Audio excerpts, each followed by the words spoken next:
Aloha, I'm Tom, the developer of the Kids Party program. I have in this video advice and insights you probably won't find in the leader guide. Before we get into all that, I want to introduce you to my friend Dain Spore, who will take about a minute to give you the background on what Kids Party is all about.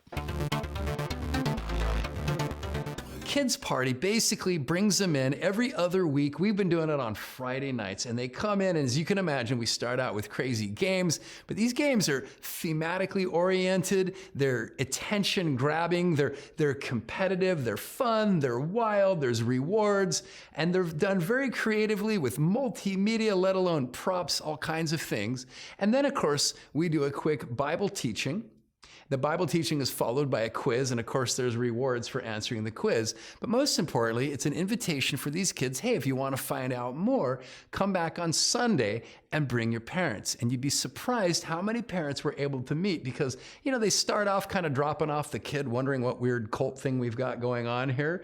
And then little by little, we get to meet them out in front as they drop off and pick up their kids, and we invite them, and you'd be surprised, maybe you wouldn't be, how many parents end up coming to check out what we're about on Sunday morning.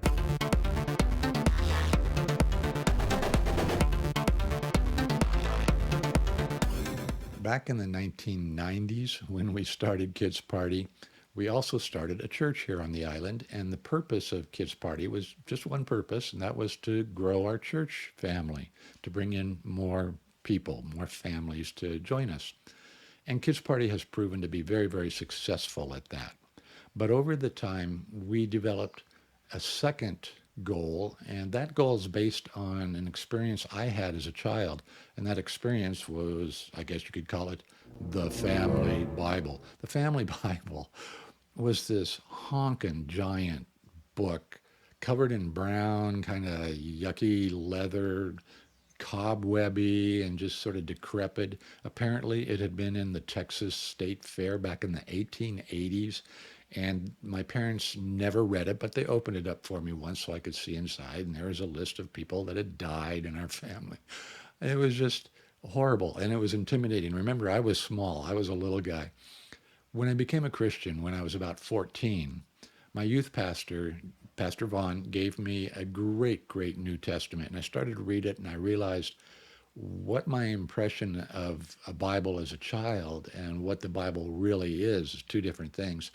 And I've carried that into my development of Kids Party. I want the kids to understand that the Bible is just really a great book. So the stories are all aimed at having fun, reading God's Word, reading about Jesus and the adventures of Moses and Daniel. And that is, well, that sums up what Kids Party is about, is what it's for, to bring people in and to teach them that the Bible is something that they can enjoy and learn great wisdom to live by. Well, obviously, one of the key things to a successful Kids Party is the person in charge of Kids Party, and I'm assuming that's you. If it's not, then consider that what I'm about to say applies to whoever you choose to be leader. If I had to pick, say, 3 things that were key to this person's leadership, I would say, number 1, you need to see it as a really great ministry, a big ministry, something important, something key to your church. In other words, you need to see this as your area of service to Jesus Christ. And therefore, you need to spend the time and the quality to make it really, really fly. When I first started Kids Party, it took me about 3 days to put it all together. And it got much, much quicker than that as I gained an experience, except perhaps for the advertising part where you got to go to the school and whatnot. The second thing I would say, it's really good if you're on the church leadership team. But if you're not, you need to somehow build a bridge between yourself and those people and impress upon them that this is a very key ministry that can have a huge impact, not only on the numbers of people that come to your church, but also on the kids themselves. They can find Christ at Kids Party. So those 2 things are important.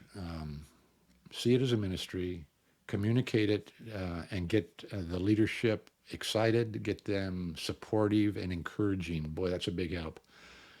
Another thing I would say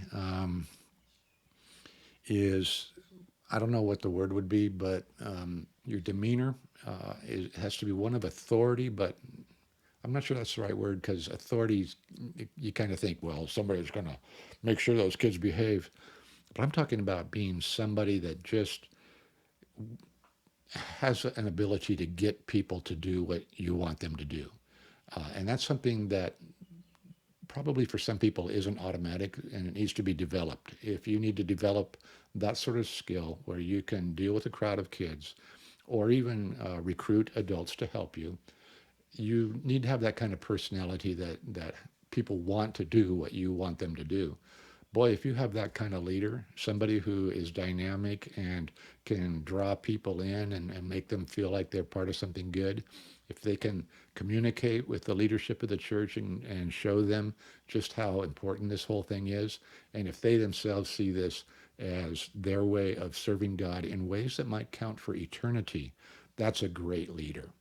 So, where to have kids party? Do it at church? Do it at the big gym, neighborhood center? Well, let's let science speak to us. Here's our satellite view of an actual kids party. The first building you see there is the neighborhood center, and one church has decided to run kids party at the neighborhood center, so everybody goes there. There's a greeter that says, why don't you come out to their church? But they don't know where it is because they've never been there. The second church decides to have kids party right at their church. So when they meet people and have an opportunity to invite them to their fellowship, people have been there. They know what it's all about. Good choice. Make sure you have a personable greeter to say hi to the people as they drop off their kids or pick them up. Get to know them, find out if they attend church or not. And if they don't, then invite them to yours. By the way, if someone drives up, drops off their kid and says, hey, do you need some help? Invite them to stay. It's a great way to build up a relationship. As far as when and how often, well, how often we try to do it every 2 weeks, which doesn't actually work out always because there's school events and whatnot. So keep an eye on the school schedule. But for us, Friday evening, perfect. 7 to 8:30 at night. The parents see it as a date night. They go out to dinner after dropping off their kids. And as far as it works here, Saturdays just don't work for us because it's an island with a whole bunch of great stuff to do. There's the beaches, there's camping, there's the mountain where you can go dirt biking and hiking and all kinds of stuff. So the weekends are pretty much sewn up. But Friday, everybody's ready to dump school and go have some fun. Now, when you do kids party, when you launch, it's tempting to put together some dramatically fantastic event.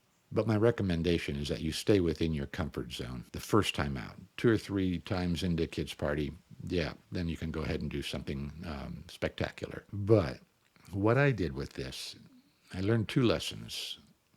I put the Visqueen out probably about 3 o'clock in the afternoon, and I picked it back up the next morning at about 10, leaving a wonderfully dead rectangle of grass, nice and yellow, and it was there for a couple of weeks. And of course, the grass is right next to where everybody drives into the church. So I learned, no, this is something that you have to put down and take up, like right before and after.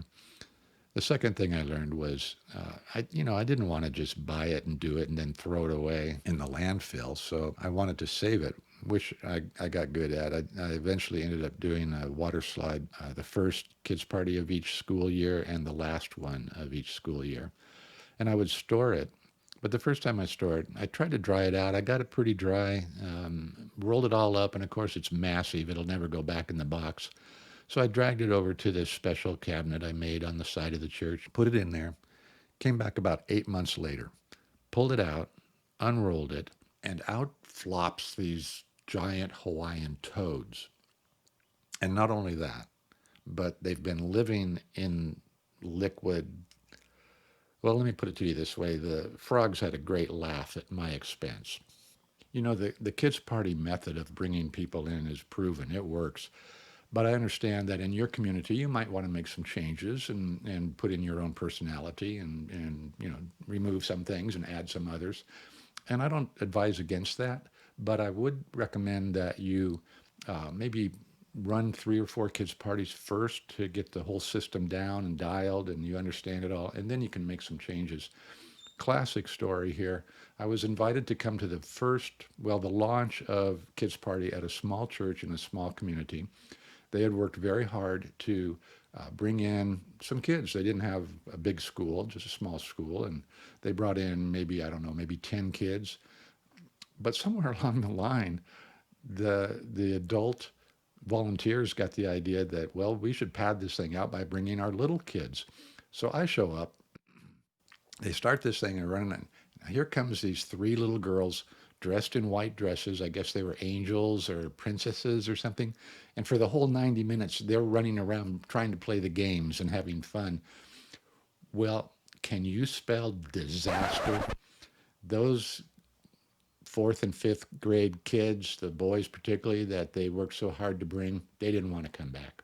Devote a lot of time and thought to advertising. Nothing spells success better than a good turnout. I find that the 2 most effective things for me is standing at the school gate handing out flyers, and you can see our little video there on how to put together a great flyer with our clip art, and letters in the mail. Kids still love to get letters in the mail. You can also add a little handwritten note each time.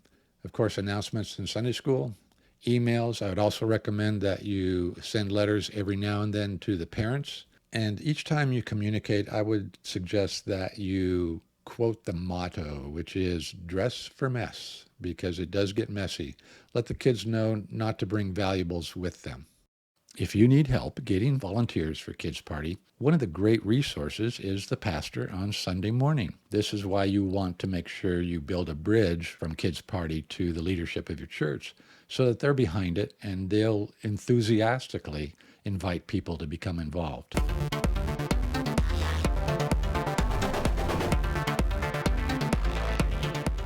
Well, okay, let's take a look at a typical 90-minute Kids Party event. Now, I always ran it from 7 o'clock until 8:30 at night. At 6:30, I show up, I set up, and I welcome in any of the early birds.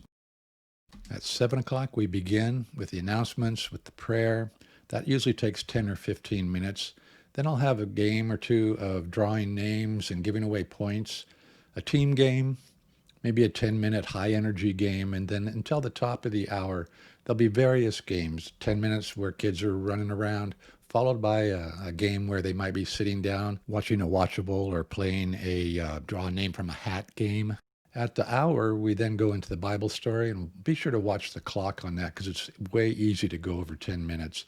Then there's about a 10-minute period where we break up into teams and the coaches ask the questions based on the story, followed by a fun little warm down game, and then the refreshments. It takes about a half an hour to get rid of the kids and to clean everything up, and that's it. The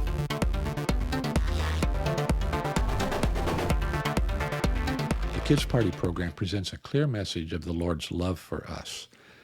Beyond that, however, I feel evangelism is really up to you, how far you want to go with the message of salvation, because you know your community and you know your kids better than we ever could over here. Do what you feel God wants you to do, and I'm sure you'll have great success.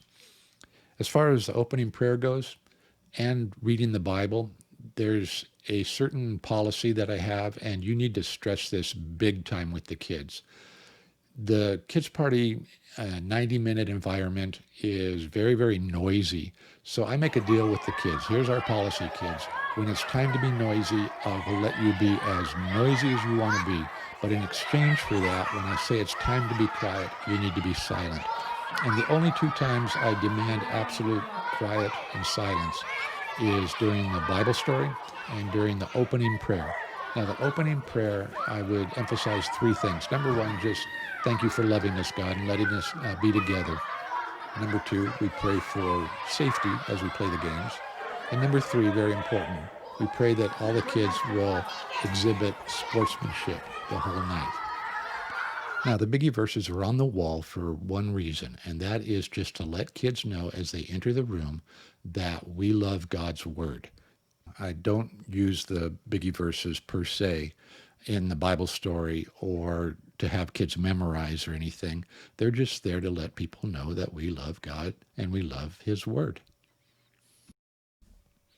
One of the first orders of business with Kids Party is forming teams. Now, if you start off with a handful of kids, that's not hard to do.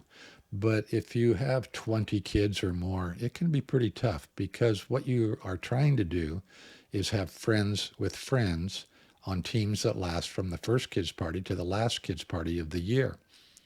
Well, I learned that trying to do it on the first Kids Party, it doesn't really work right. And the reason is it takes a long time, and that burns into the time to play games. So the best thing to do, and what I recommend, is that you just play with temporary teams the first Kids Party so the newcomers can enjoy the evening and get excited about coming back next time. Promise them that, hey, next time we'll form permanent teams and we'll go from there. That seems to be the best way to handle it. Well, what happens when you start off for the very first time? Hey, it can be it can be pretty sketchy. You can have some great things happen. You can have a couple of things where you go, yeah, it wasn't too cool. But bear in mind that the first time is probably going to be the worst time. And I got to say, I have found that when we've had issues or anything, kids are super forgiving. They don't hold it against you. They don't even remember it the next time you have Kids Party. So don't worry about it if the first one is the worst one. By the way, this is not a dead kid in Kids Party. This is actually a little kid Sunday school acting out, I think, the resurrection of Lazarus. Here's something you might want to think about. Your staff of volunteers, actually, they seem like they should know how to handle a crowd of kids. They're parents, most of them, and you think they would be able to spot problems before they happen and all that. I found that that's not really true. I had to do most of the calling out and the discipline from the microphone. Didn't have a microphone, but at the front of the room, in front of the crowd. I was the one always going, hey, you guys be quiet over here. And meanwhile, an adult is standing right next to him, and the adult is listening to me with rapt attention, but not paying attention to the kids.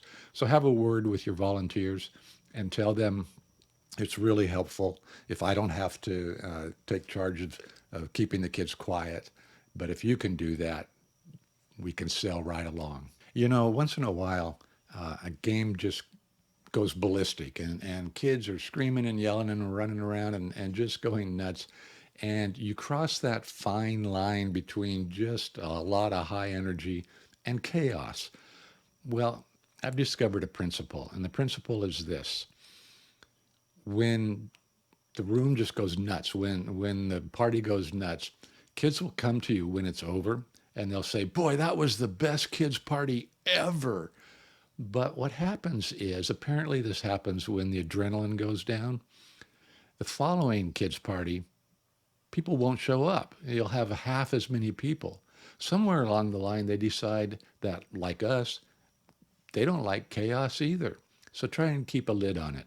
It's true that sooner or later you're going to have a game that just fails miserably and there's nothing you can do about it. You just have to let it die and apologize to the kids. And then move on. And kids are just, hey, what's up next? Let's do the next thing. So it's not a problem at all.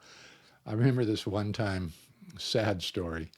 I invented some kind of weird cardboard things that kids were supposed to wear as they ran a relay race. They wore them around their ankles and it made them run funny. Well, that was the idea anyway. So I asked a kid to put them on and demonstrate it before we had the whole relay race going on. And he puts these things on, and somehow he felt like he had cut himself on it when he started to run, and he started to cry. Now, there's nothing worse than having a kid, in everybody's view, the whole crowd's watching to see how this game is going to be played. And he bursts out in tears. Super embarrassing, just horrible. So all you can do is apologize and say, we won't play that game again.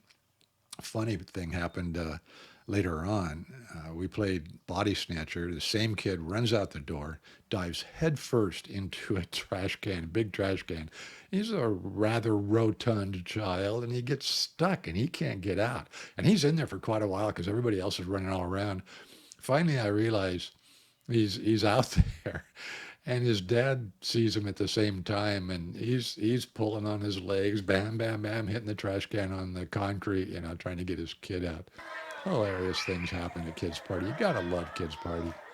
One great thing to be proud of with Kids Party is the fact that it's welcoming to the odd kid, the weird kid at school. You know, the one, every school's got one kid with green skin, 3D glasses, and mouse ears. But they come and they have a great, great time. Every once in a while, I'll tell the whole group, hey, look, if you have any problem with any of the kids at school, leave that outside. This is 90 minutes of fun for everybody. Show them respect. Well, in the nearly 20 years that we did Kids Party, I think we might have had two arguments over somebody cheating. One kid accusing another kid of cheating and the other kid denying it and all that. But I want to tell you two things about this. Number one, form a policy, and your policy should be that if you yourself didn't see it, then there's nothing you can do about it. The second policy is just for you, and that is don't turn to the coach and say, so, did you see Junior cheat? Because that puts the poor coach in a bad spot with kids. Now and then, you need to take a kid outside and say, your behavior, it ain't working for us. And I found that one-on-one with kids, if you just let them know that, hey, we're really glad you're here. We're stoked you're here and you're bringing your friends and we want you to keep coming. But we have certain standards and we expect you to live up to them. Can you handle that? And that's always been a real positive thing. Kids go, yeah, okay. And they're good for the rest of the evening and maybe even from then on. So try that. Don't have your staff speak that way to kids, but you yourself as the leader, you have the authority to take a kid outside, not in front of the big crowd, of course, but just, a private moment outside for a couple minutes and just let them know, here's what you got to do to really be a part of this group. And it works. At my kids' party, we have two ways of serving the community. One is food drive. Remember, anything a kid does, he or she gets points for. So bringing canned food, you get points for it. And we would have a special night. We would do it at the super party, which is the big one at the end of the school year. And we get a whole table full of canned goods and other things that we could take to the food bank.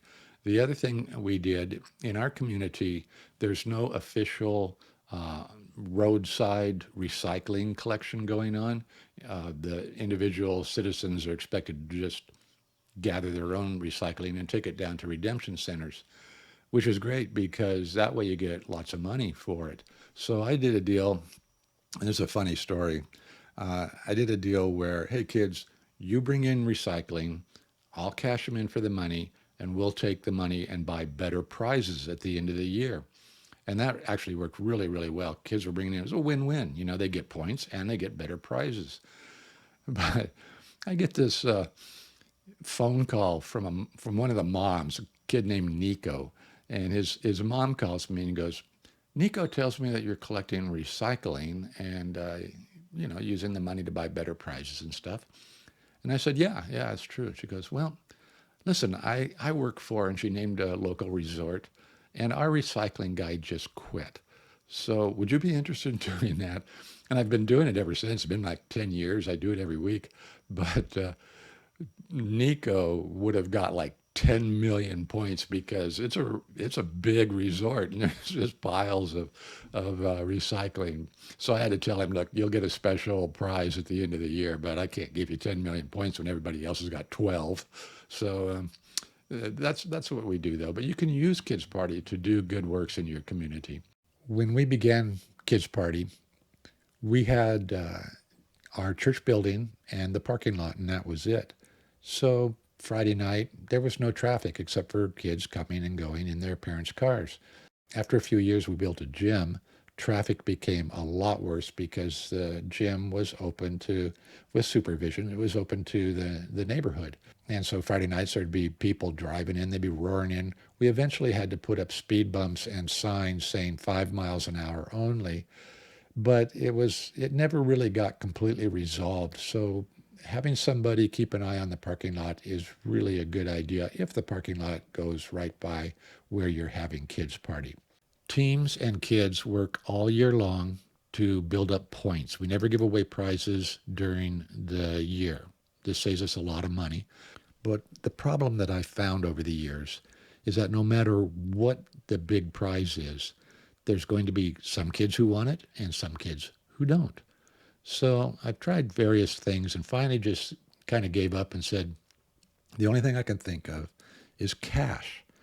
And so for several years, I've been using cash, but not before I did something I recommend you do. And that is I asked the leadership of the church what they thought about handing out cash to kids.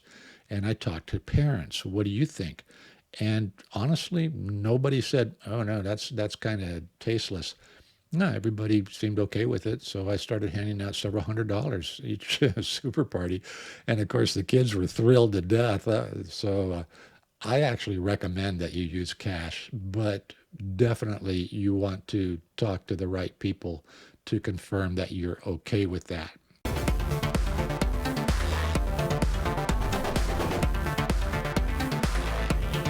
It is a great idea to, after kids' party, gather the adults together and have a huddle, what went right, what went wrong, and just write all that down. I had one time just to talk about what can go wrong. We have this game that I rarely play because it's super messy, but we make a thick liquid batter of flour and water, and the kids cup their hands and they hand it down a line of their team members, and the team that gets the most batter into the cup at the end of the line wins the game. Well, one day I didn't have any flour. The store didn't have any flour for some reason, so I bought pancake batter. Now, don't ever use pancake batter for any kind of game because when it dries, it turns to concrete. We had footprints on the foyer leading up to the church, right to the doors, the main doors. Dozens and dozens of pancake batter shoe prints all over the ground. And those things were there for, I don't know, 3 or 4 weeks. The good news was a couple of years later, the youth group did exactly the same thing, only they did it everywhere, and that stuff didn't come off for months. Highly embarrassing. Don't do that. I wrote that one down. Now, after kids' party is done for the evening, you have to clean up. But once in a great while, you'll forget a spot, like maybe the kitchen doesn't get cleaned up. And here's what's going to happen to you. First of all, here's what you think will happen if you come back and you find out that you left the kitchen a mess. You think what's going to happen is the pastor's going to find out, which does happen, and the pastor's going to come to you and say, hey, there's a problem here. Now, the lucky thing about pastors is they tend to be peacemakers, so this isn't too bad. But the thing is, this isn't really the way it goes down. The way it goes down is the person who discovers the kitchen is the person who is in charge of the kitchen, and they don't go to you. They go to the pastor. Well, now the pastor has a problem because he's got an angry parishioner on his hands, and he's got to come to you, and this is a bad thing. You do not want to put a pastor in a position like that. So make sure you clean up, you check everything up. I'd always come back on Saturday mornings and make sure that it was all spotless everywhere around. And another point about cleaning up, be aware that your staff is probably emotionally kind of drained after the end. It's only 90 minutes. Maybe they show up and help out and they expect to stay a little bit afterwards. But show them mercy because, first of all, if you're doing it the same time we are, it's approaching 9 o'clock at night. And they probably have kids of their own, and they definitely have families of their own that they want to be with. So I would always get in the habit of sending them home pretty early, like, hey, take off. No, we'll stay, we'll help it. No, I'll come back in tomorrow and I'll finish it. And I figured, I'm the one that's getting paid to do this, so why torture them? And I think that was a good policy. Tracking the points during the year is, of course, of paramount importance. And I would always post the points for the kids to see. They could come in the next time, or they could be there if they were there in Sunday school. They could look on the wall and see all the standings. If you look at this thing, you would notice that it says address and email, and it has X's by them. That means I have their address, I have an accurate email, but I don't put that on the wall for other kids to see. What I put on the wall is how many points. That's the important thing. Here's something that seems small, but I think it's important. If you're talking to a crowd of kids, or if you're having a conversation with their parents, or mailing them something in the mail that says, hey, we'd love to have you come to our church on Sunday, I think you should preface that with, if you don't already have a church of your own. That lets them know that they're not just numbers, they're somebody that's important to you, and you want them to enjoy whatever situation they have, whatever fellowship they have, if they already have one. If they don't, then have them come to your church. Great. Well, that's it. If you have any comments or questions, if you have any insights, leave them in the comments below. Really appreciate that. Leave a like, subscribe, do all those good things, and we'll see you at Kids Party.